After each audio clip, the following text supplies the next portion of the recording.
following on from the main meeting, but it's a small group, so yeah, we can probably take a little bit more time to recap and get caught up. But yeah, this meeting's all about mitigation of underestimation risks that are associated with the subtraction integration method. So the agenda, we'll just do a quick intro, and then we'll recap on the integration methods that we covered in May and some of the discussion on additionality and baselines. And then we'll get into some of our proposals for how we might mitigate this underestimation risk. And then obviously we want to get your feedback as well. We're also testing out some polls. We tested them out this morning. They went well, so we'll do the same again, just to get your feedback in a different way. Normal housekeeping stuff. So we're recording this meeting. If you can keep your video on, that'd be great. We've got the Q&A function enabled again, and as I said, we'll take some polls. A reminder of the code of conduct. We're operating under Chatham House rule, and just to keep in mind our vision, which is to unlock immediate and large-scale investment in supply chain climate action. This is our antitrust compliance notice. You've all seen it before, but yeah, it's there if you need to remind yourself. Okay, so we'll get into the recap first of all. So we'll look at the two integration methods that we discussed, substitution and subtraction. We'll define that risk of underestimation of inventory emissions associated with the subtraction integration method. And then we'll do a little reminder on the types of baselines that are used in VCS methodologies and the additionality tests that are used in methodologies. And that will become clear why that's important as we get into the proposals. So you'll have seen this slide before, I think, most of you. Really what we're saying on this slide is this is the outputs of the Scope 3 program, the adapted project-based accounting in the Scope 3 program, where we have the without intervention emission factor, which is analogous to the baseline in the VCS program, and then the with intervention emission factor, which is analogous to the project emissions in the VCS program. And then we have this intervention change factor, which is the delta between those two without and with intervention emission scenarios. There are factors here because we're attributing the emissions to an amount of impacted product. And so we can use the with intervention emission factor in substitution accounting integration method, which is where we take a more complex aggregated emission factor, which doesn't include the intervention, split it apart, make sure that we align the boundaries of the component pieces of that aggregate emission factor with the same emission sources, sinks, and reservoirs included in the with intervention emission factor, or that are actually affected by the intervention, build that back up, and we develop a new aggregate emission factor that includes the impacts of the intervention. Or the inventory. In the inventory. That's right. Yeah. So the pink is the inventory output effect report in the inventory. Gotcha.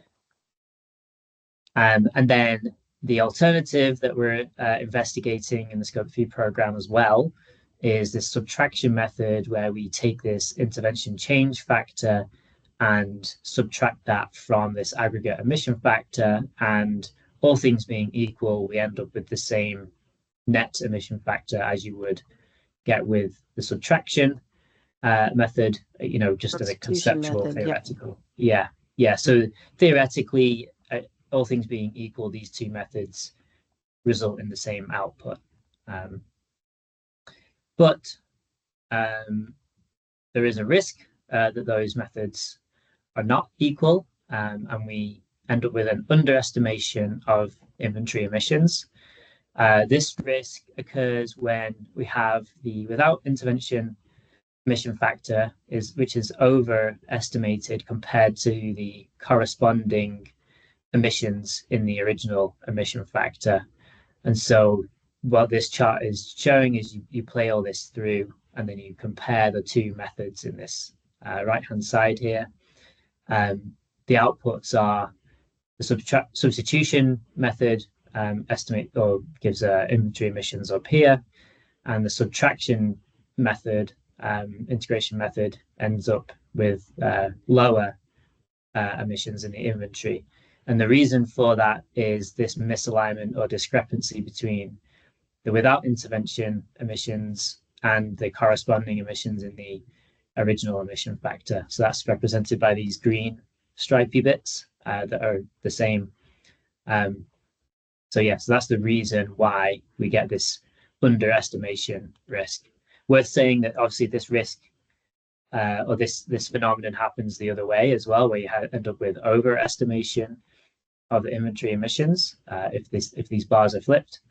But that would be a conservative outcome, and this is the risk of this outcome is that it's not conservative, and you could end up with companies reporting lower emissions than they actually are responsible for, which would limit climate action and ambition. Can I make a comment? Yeah. So Monday, June 10th, John, you may not be there, but the Fourth Ag Working Group in the BCI is going to highlight a situation where we tried to do this substitution thing. And so we're going to be talking about what happened when we tried to take an intervention emission factor and substitute it back into a corporate inventory using a Canadian Roundtable on Sustainable Crop Process footprint. So we had levers for nitrous oxide emission reductions. We substituted them back in the process. That happened to be on a year, 2021 crop year, where there was drought. And so the carbon intensity, like the drought, the yield was lower. So when we substituted the intervention emission factors for that year back into the inventory of the corporate, even though they were all reductions, their inventory went up. Yeah. Okay. Yeah. So there'll be a live example on Monday morning, 8 a.m. Mountain, if you're there. I'll be there because we're speaking on the Tuesday on this topic as well. So hopefully that'll all line up. Awesome. Yeah. Kai's going to set this whole stage up too. And then the real world example is like, oops, substitution. Right. And just could averaging obviously crops are the yield is gonna flow over time. Could just averaging crop yield over time be an option for addressing that, just so you're not having this dip and then that represents a higher carbon intensity? Is that something that it's possible to mitigate that risk? But then every year is going to be different. I suppose if you have a 5-year average, rolling average of yield, but then when you start, you don't really, right? So anyway, it'll be interesting. There'll be lots of discussion. Cool. Yeah. The Clean Fuels Alliance was having some interesting conversations amongst all their farmers about similar issues. Yeah. And it's amazing the literacy up and down the supply chain, down to the seed planter, about what effects nitrogen has, what effect a CI has, what effect life cycle analysis has. And they were also noting that, for example, things often get mixed directly into a local cooperative, right? And so, how do you then apply chain of custody to it, and yada yada, and mix? It's an interesting subject. In transportation, and per the ISO, that's why we have the transportation operation categories, is to provide a little bit of that grouped flow to it. Interesting. The individual farming year or individual plot being kind of almost like somebody sniping a single part of their voyage, or well, I'm only going to sell the attributes when the truck was going downhill, but it went downhill for 200 kilometers. So, it's actually, right. It's got to be part of a larger whole. And what is that? What is that? Yeah. Interesting. Okay.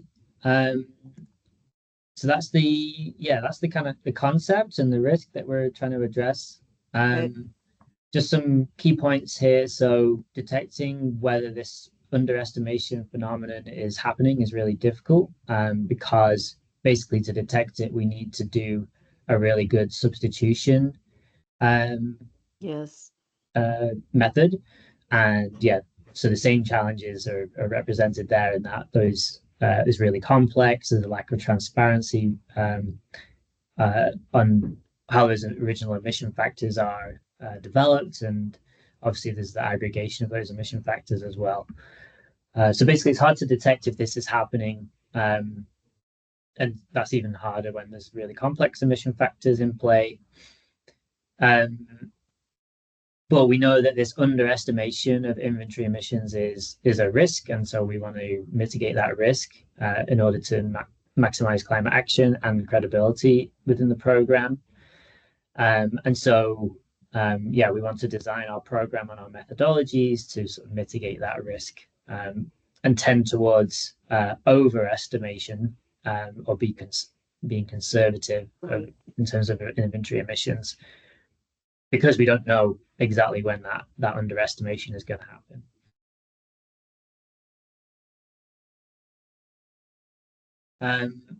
Okay, and then just a recap of baseline types in the VCS program. So baselines, I think you all know, but they're a threshold above which carbon credits are generated within the VCS program, above meaning performance rather than emissions levels. All VCS methodologies employ conservativeness, which means they tend to underestimate baseline emissions or overestimate project emissions. And then there's two different types of baselines that we use in the VCS program. The first one is the standardized method, where we use a performance benchmark that estimates the mean or median or average baseline scenario for the circumstances that are represented in the methodology.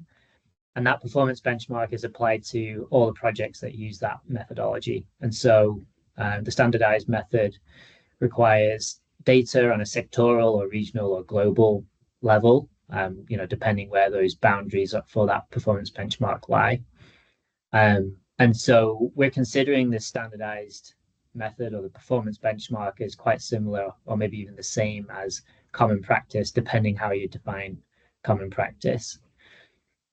And then the other method is the project method, which is a project-specific baseline. And these are used when there's a large variation in the different types of baseline scenarios that could be considered under a methodology, or more often when there's a lack of data available to define a performance benchmark. So the project method uses project-specific data and the circumstances specific to that project. And so because it's specific to an individual project, it may or may not, that baseline may or may not represent the broader common practice, depending if the baseline for the project represents the broader common practice or not.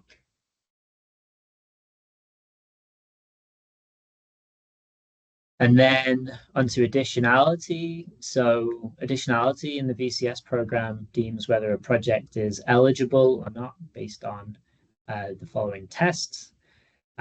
Regulatory surplus is required in all cases, and basically any activities that are required by law and enforced by that law are considered ineligible or non-additional. So it excludes those projects that are already required by law. And then methodologies will apply one or more of the following additionality tests as well. First one being performance method, which is similar to the performance method in the baseline, but for additionality, it defines a benchmark or a threshold above which a project must perform in order to be deemed eligible or additional to that benchmark. The second one is the activity method, which defines a positive list of activities that are additional. So they're deemed additional based on the penetration rate of the activity within the market. the financial feasibility of that activity, or the revenue streams associated with that activity. And then the third additionality test is the project method, which is specific to the project. And basically, they assess implementation barriers, which might be one or more of investment barriers, technological barriers, or institutional barriers. Institutional being sort of more sort of social barriers, and common practice assessment. And we'll get into a little bit more what these tests look like in the proposals. But just to recap, these are the this is how this works in the VCS program. Okay, any questions on that recap?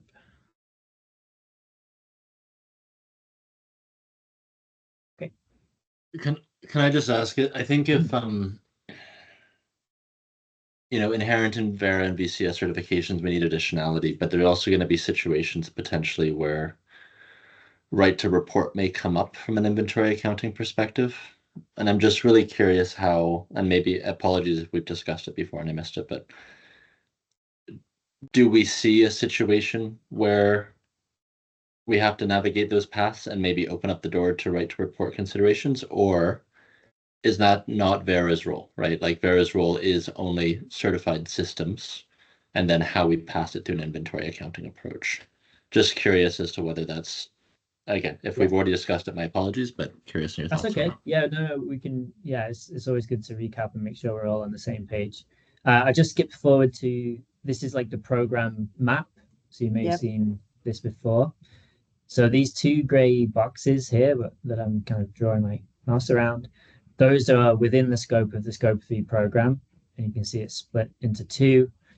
Version 1 is what we're talking about today, mostly, is that what you just described, Andrew, in terms of issuance of intervention units that are verified reductions or removals associated with an intervention.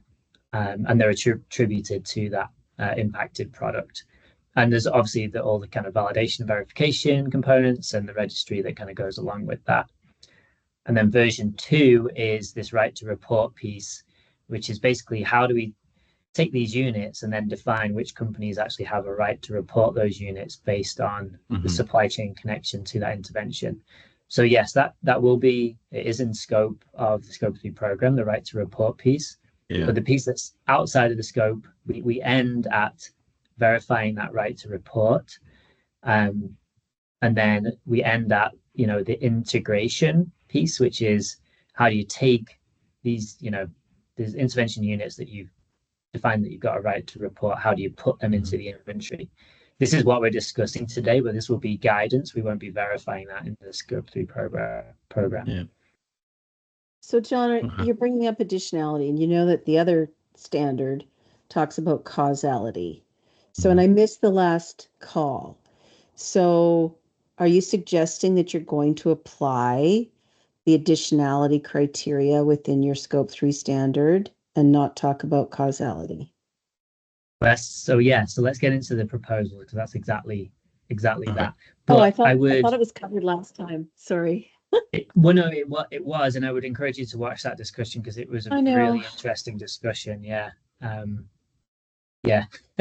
it was probably 20 minutes, but it's worth watching that back because there was some really interesting views and discussions on the broader context of additionality and why we might want to include additionality based on this, starting to look more like a market-based approach and using project-based methods.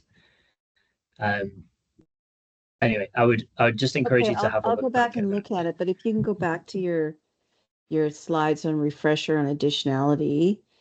So, so what would be sad is if it was as restrictive in Scope 3 as it is in the voluntary carbon market world. That would be very sad, right? 5%, right? For example. Honestly, you should watch the discussion from May because it was all over I will Yeah. go watch it. Damn. Yeah. But no, we hear you. So actually, that's a really nice segue into the next part of this. So the proposals here are proposals to mitigate this underestimation risk through the design of our methodologies within our program. So yeah, I'm just highlighting here that this is this piece of the program that we're discussing here. And these proposals 1, 2, and 3 here, just wanted to highlight that as we go through them, we could propose actually any one or all of these proposals together or separately within our program. Okay, so it could be that we actually include all of these proposals in our program, or we only include 1 and 2, for example. So it's any combo basically of these proposals that we would consider. Shay, are you able to launch that first poll? We just wanted to get your feedback on priorities before we kind of get into these proposals. So priorities for, how do we mitigate and design our methodologies to mitigate this underestimation risk? We just wanted you to sort of rank according to your own priorities, which of these are the most important. So creating high integrity outputs that can be used to quantify a change that can be integrated into the inventory, and mitigation of that underestimation risk would be 1. So that's the kind of credibility one. Streamlining requirements, which Karen, you were kind of just referring to there. Aligning with emerging best practice, and enabling fungibility between the S3S or Scope 3 and the VCS programs. So yeah, it's just interesting to understand, what people's priorities are. We pick one. You can rank them. And you can I you can click the arrows and it shifts it up and down. Gotcha. Yeah.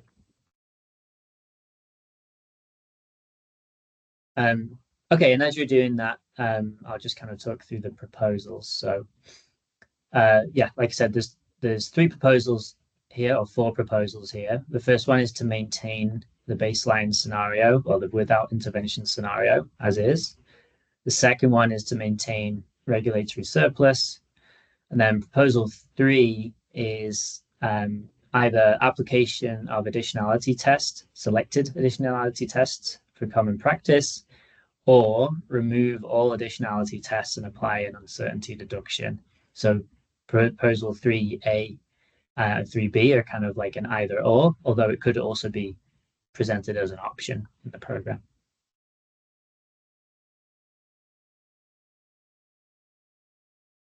Okay. So just going a bit deeper on, Maybe you should give folks like 30 more seconds because we only have 2 responses. Okay. And there's 3 of us on the call. So one of us is I think there's holding back. I think there's 4 people. So just, I don't know. I don't want folks to miss you and feel like they don't have time to do the poll. So that's interesting. I think that's almost completely opposite to the results we had this morning. Oh wow. Yeah. Very interesting. Yeah. Sorry, can we see the results? How do you do it? Yeah, I'll copy them over to you if you can't see them. So I'm going to close the poll now. Thanks, John. Okay, yeah, thanks. So I'm going to race through these a little bit. Proposal 1 is to maintain the without intervention baseline. So basically this means the existing baseline type if it's a VCS methodology that we're adapting, or if it's a new methodology, we'll maintain that same decision-making logic from the VCS program methodology development process. We already covered the types of baselines that we use in the VCS methodologies.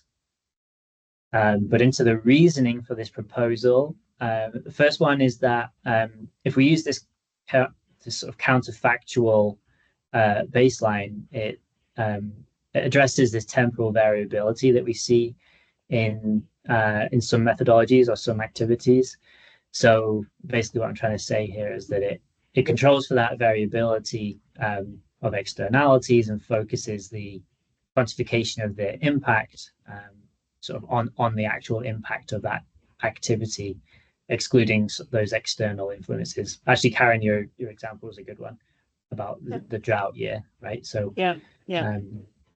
So that's modeled in both the baseline and the project, or the without intervention and the with intervention, and so it addresses some of that variability. Second reason is that we use performance benchmarks when there is data available to define a common practice scenario. And we are assuming that when that data is available and we can use it, that same data or similar data would be used to define the common practice activities or emissions depicted in the generic life cycle emission factors. Or that we assume that our performance benchmarks are more conservative because the life cycle accounting doesn't include the principle of conservativeness. And project-specific baselines are used when there's too much variability or there isn't that data available. So we can't actually define that common practice scenario. So that means that alignment with those generic life cycle emission factors might be inconsistent when a project-specific baseline is used. But when we do use that project-specific baseline, the quantified change is real for that specific project. And really what that points to is that the generic life cycle emission factor isn't doing a good job of estimating the emissions for that specific project. But can we just stop there for a second? Mm-hmm. So most corporate inventories are using generic life cycle emission factor databases, right?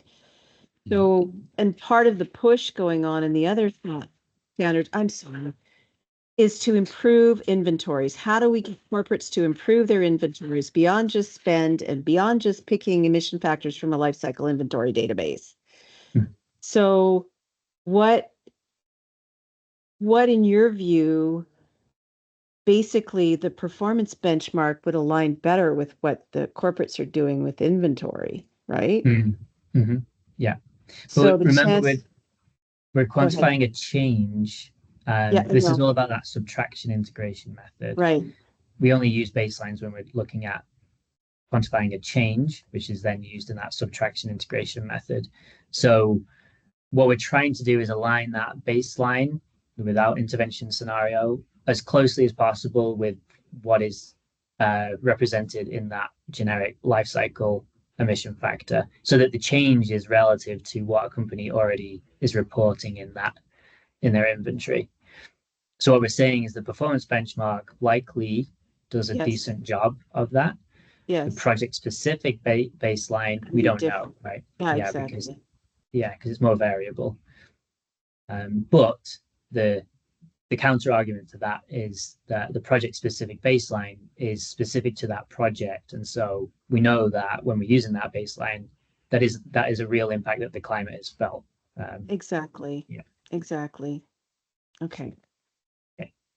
Yeah, thanks for clarifying. And just three more reasons for this proposal. One is reason 3 is conservativeness. So we've talked about this, but we'll tend to underestimate, hopefully in our methodologies, the change factor, and so that would tend towards an overestimated inventory. The fourth reason is consistency with the VCS program. So aligning those baselines between programs will aid transferability between those programs and consistency between those programs. And then the reason 5 we've kind of already covered, but we're incentivizing impact by using the project-specific baseline. Again, we kind of just discussed this, but we're incentivizing the impact on projects where we can have the biggest impact, and that change is real and verifiable.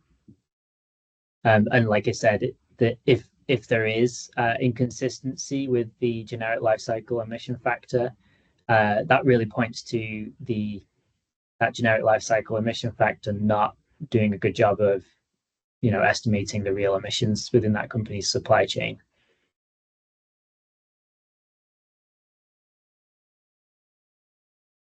Okay, proposal 2 is to maintain regulatory surplus.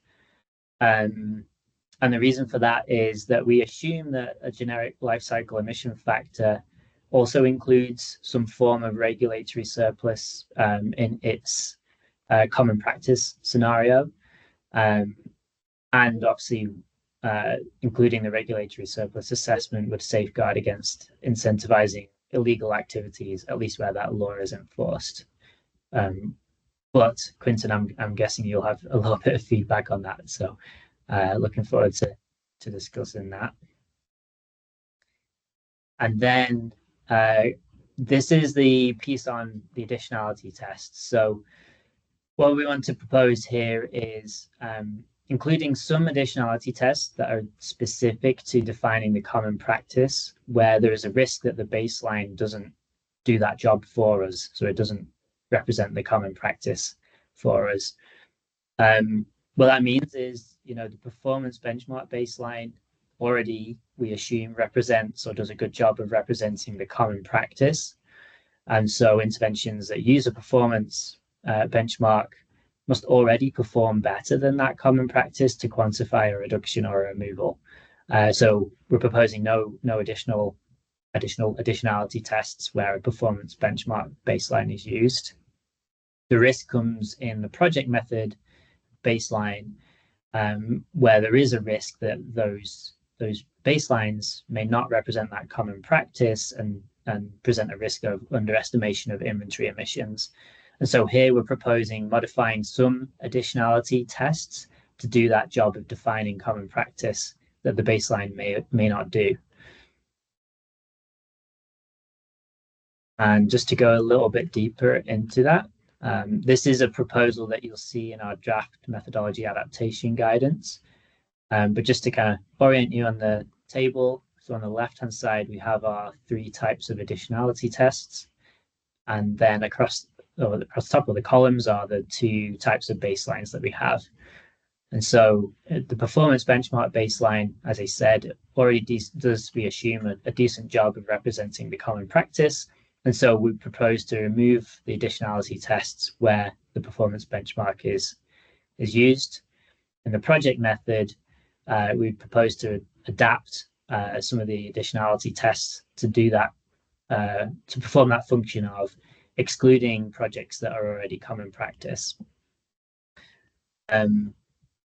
So yeah, I think we can probably, just for the time, we can skip through this, but maybe just to use an example, in this activity method additionality test, we would propose modifying the penetration rate threshold from 5% to 40%, for example, because we would estimate that those generic life cycle emission factors start to pick up these activities once the penetration rate within the market reaches maybe 40%. I mean, this is just a guess, this number, but that would be the sort of logic of our proposal. And then we would remove all the financial feasibility and revenue streams additionality tests because they are irrelevant. What we want to focus this additionality test on is excluding projects or activities that are already common practice and included in the generic life cycle emission factor.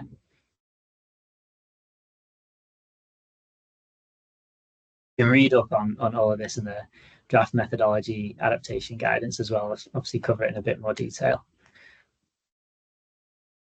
So risks and benefits of this approach. Benefits are that it's focused and risk-based approach.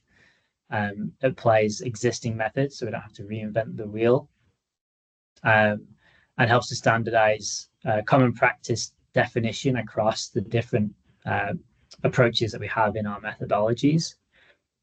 The risks are that it would potentially add some complexity. There'd be inconsistency in tests between methodologies in terms of, the additionality tests that are applied because it's a risk-based approach. And it may exclude interventions that could be included in the inventory because additionality tests are eligible, ineligible test, black and white test. That was proposal 3A for selecting certain additionality tests to get to the root of common practice. The alternative proposal for this would be actually to remove all additionality tests from all methodologies and instead apply an uncertainty deduction so that we are sure that we are being conservative in the quantification of the intervention change factor. So we could do this across all methodologies, all interventions to be, more consistent across the board, or we could take a slightly more risk-based approach where we apply this deduction only where the project method baseline is used, where that highest risk of underestimation of the inventory emissions occurs. As I said, the reason is that deduction makes the quantification more conservative and therefore mitigates that risk of underestimation. Benefits are that it's pretty simple. Just apply that deduction and we're good to go. The risks are that obviously deductions like this affect the return on investment for any kind of intervention. And this kind of broad brush approach might mitigate the risk more or less depending on the type of intervention. And, some interventions might lose out comparatively more than others.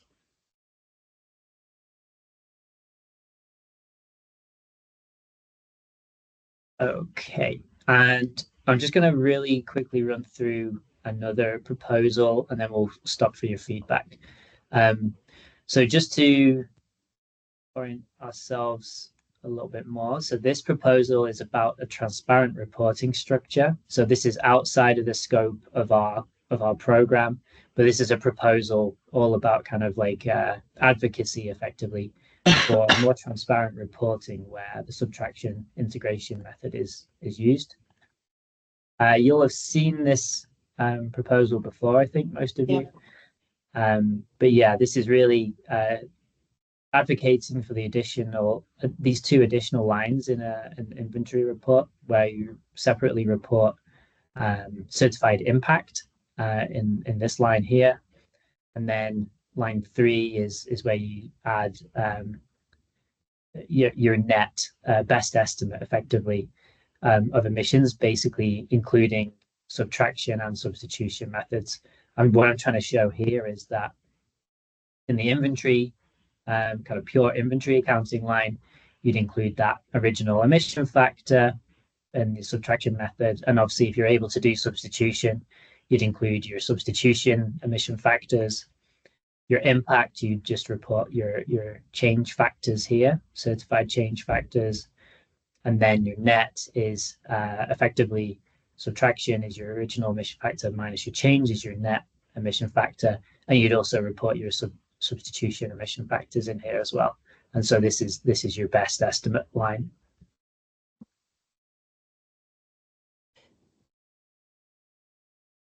So the thing is you're reporting both subtraction of the impact, subtraction and substitution. And it should be clear where you're reporting each because you've broken them out into your change and then your best guess. And then the outcome of that, if we can just take this further. A corporate does this, then they hopefully get assurance on their inventory, and the big 4 accounting houses who do that assurance charge a lot of money. They'll see all of it. They can investigate the EF underpinning information on the EF because that's what's happening on the ground today. Is they're like, hey, you lowered that source. Why? Show me the basis of all that lowering of that source. So, because no one's going to watch over this, right? CDP is not going to go, hey, we need to report all that way, or WIGHGP doesn't demand reporting that way or assurance on it. So take me to the logical conclusion, John. Yeah, so yes, you're right. Well, from what we've heard, companies do want some level of assurance of their inventories, which I think is kind of what you're referring to a little bit. But yeah, this would percent of them do it. But anyway, right. Go on. Yeah, so in our program, in our program, we would be verifying, this with intervention Intervention, emission factor, and we'd be verifying the change factor, and then we'd also be verifying the without intervention, so you could backtrack basically to check that this is quantified in a correct way. So your point about kind of the verification of the inventory, we would hope that those verifications would be able to say, right, you've had this verified already by a third party, that's done and dusted. And so that would be the advantage of our program. We can't affect anything, obviously, in terms of these, the use of these original emission factors here. But the outcome would be that we would hope, and this is the advocacy part, that companies could use this net reporting line with a good degree of certainty or credibility to say that this is their best estimate of where they're up to in terms of achieving their science-based targets. And the advocacy piece would be that to get Science-Based Targets Initiative to approve the use of this net reporting line towards science-based targets. That's the end game. That's the end game of this piece, yeah. All right, good.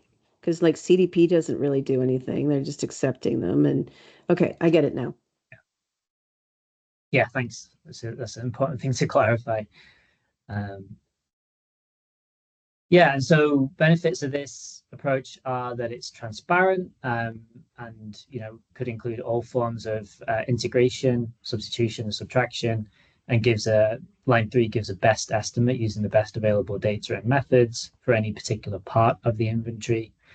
And reporting the impact separately in line 2, I think, is quite attractive to a lot of companies because it enables some comparability between companies in terms of the impact that they are having, and also aids clearer communication of that impact that companies are having.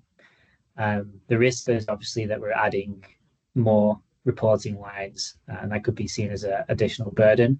But one thing I might counteract that with is that I think a lot of companies are doing this kind of accounting or these calculations behind the scenes. So I wonder whether it is a significant burden to add that in or not. I don't think so. Yeah, you guys would know better than me. I think it would be welcome. Okay, so we managed to cover all of our proposals. I know we went through a lot there, so we can go back and cover any of these proposals if we like. But this is the part where we want to get your feedback on those proposals. Do you have any other suggestions or ideas, or that you've been thinking about this in a different way? And yeah, we've got another poll because we're using those today. So on this poll, we'd like you to sort of select any and all proposals that you would support in our program. But yeah, we can also discuss any feedback you have, and if you've got any clarifying questions, we can go back and cover any of those previous slides.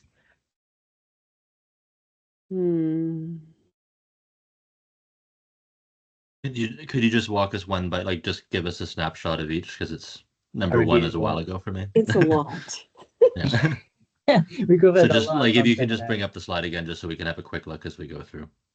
Sure. Yeah. So proposal 1 is to maintain the existing, if it's a adapted VCS methodology, the existing baseline, or if it's a new methodology, just maintain that same logic to developing that baseline or that without intervention scenario. And those two baseline types were the performance benchmark, or the standardized method, we call it, or the project method, which is that project specific baseline. So that's proposal 1, is to basically maintain the same type of baselines that we have in the VCS program. Conservativeness, Correct, yeah. And just understanding that there is a larger risk of that underestimation of inventory emissions when we use the project method, we assume. Proposal 2 is to maintain that regulatory surplus additionality requirement. So basically excluding any projects that are already required by regulation. Where it's enforced. Correct. Thank you. It's and then, yeah. Yeah, just thinking there's a bit of a trade-off that I see, and I know I'm coming from a smallholder farmer perspective almost always, so apologies if it's not applicable to everybody's scope. No, that's why we invited you. Because if we look at the two types of baselines, if we look at existing, average emission factors, or we look at project-specific LCAs, and we tie that in with proposal number 2, in a scenario where I could see a scenario where basically a producer could get punished because they are doing something that is regulatorily required, but cannot be captured without a proper project level LCA being incurred. They get defaulted to average emission factors. Yeah, I think Quinton's going to make the same point. Yeah, so they're kind of dependent upon each other in a sense, for the smallholder situation at least. That is the biggest risk, I think, with regulatory surplus, is that it doesn't those emission factors don't always include what's required by regulation. Mm-hmm. No. I mean, if you have any suggestions about how we get around that, that would be good, and we should explore that in the Scope 3 program. But we also want to make sure that the flip side is that we don't want to be crediting or modeling that change factor on something that's already included in the generic life cycle emission factor, because then you're getting double counting of then that. You get double counting, yeah. No, yeah. overall, I was going to say, it could also. Oh, go ahead, Andrew. No, you go. Yeah, I was going to say, but it can take a while for those default emission factors to be updated. So it's like I think the risk is like maintaining your finger on the pulse of the status of those default EFs, right? Like, what are they currently incorporating? Which is like a complex thing to do. Yeah. And realistically, what I was going to say is, like, if you're dealing with smallholder farmers, if you're dealing with large scale farmers and it's a business operation and you can measure the emission factor, the energy use, the inputs, etc. every year, it's a whole different ballgame, right? If you're dealing with 50,000, 60,000 smallholder farmers in West Africa, first of all, you're not going to be able to get better than some level of default factors in most cases. And as you say, they're always going to be a little bit behind, or they're always going to be a characterization and not fully representative, right? Temporally or geographically or what have you.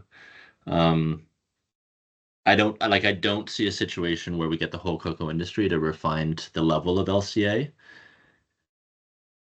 except for maybe once every 5 to 10, every once in a while they might do a new assessment. But I don't think Olam is going to do LCAs for X percentage statistical relevant sample size with their farmers each year. Sorry, my dog.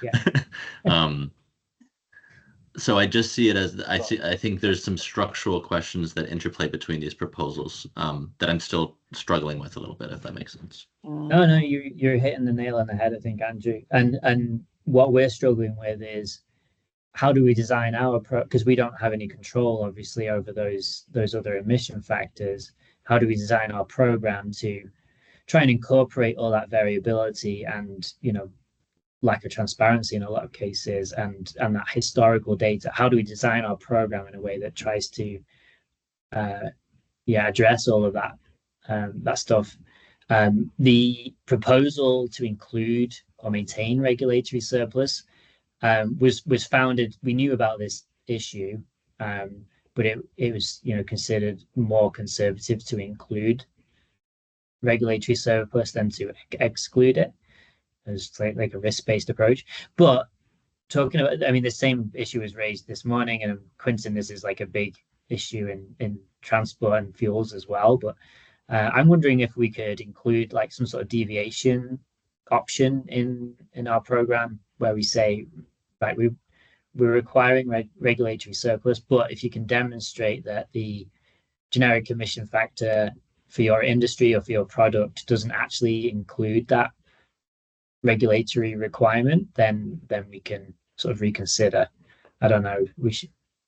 Anybody has any thoughts on that? But Could you do a decision tree? Like instead of having these be discrete proposals, could you start at the top of a decision tree? And obviously the challenge will be how simple can you make it so it's, not overbearing for everybody, but because that's kind of how I see it is, I'm supportive of proposal 1 under certain circumstances relative to proposal 2 and 3 and 4. But if you start at the top decision and say, look, are you dealing with X scenario or are you dealing with X scenario? Considering you've now gone down that path, what's your next question that you have to ask? That's kind of where my mind starts to organize these thoughts. Yeah. Yeah, absolutely. That's a great idea. And I think the decision tree would be ordered how it is here in terms of 1 to 4. Yeah. Yeah. And I mean, the transparent reporting structure, I don't, yes, we should be transparent. And I think the formats that you highlighted, I don't know if that's as much of a question in that tree is for me. It's just how you report on it. But from 1 through 3B, yeah, I could see it being a tree following those questions that you've listed. I support that proposal. With the regulatory surplus, just a question.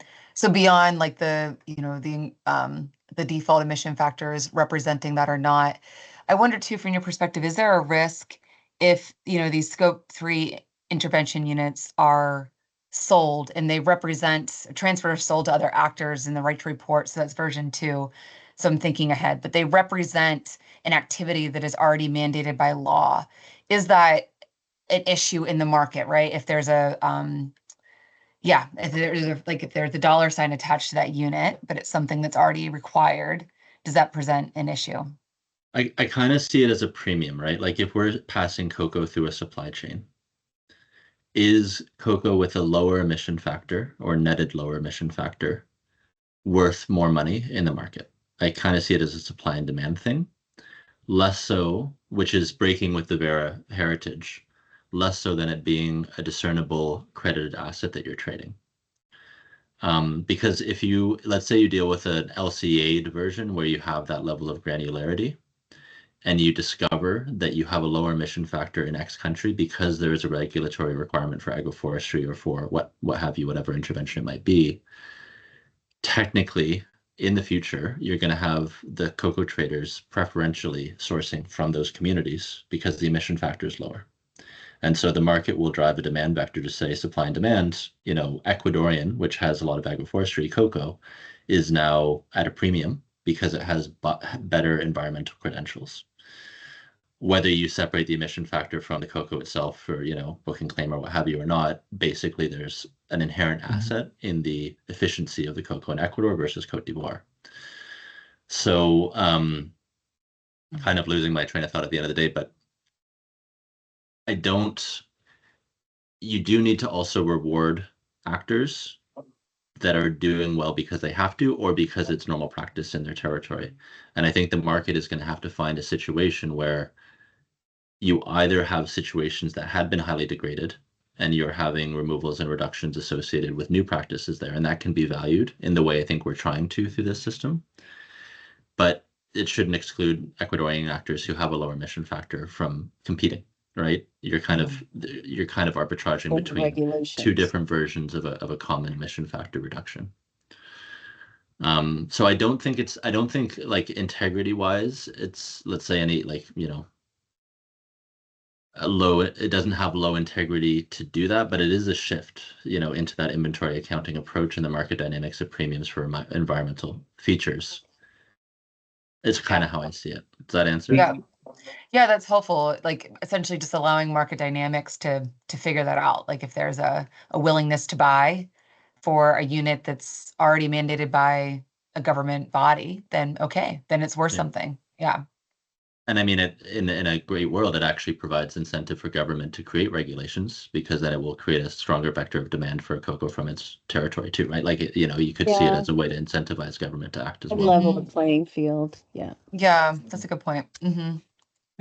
I think that relates to a conversation we had this morning about the definition of common practice, because if you define, taking your example, Andrew, if you define common practice for Ecuador, cocoa produced in Ecuador versus you define common practice for cocoa produced globally, that really changes that dynamic of what you're paying a premium for in the market. So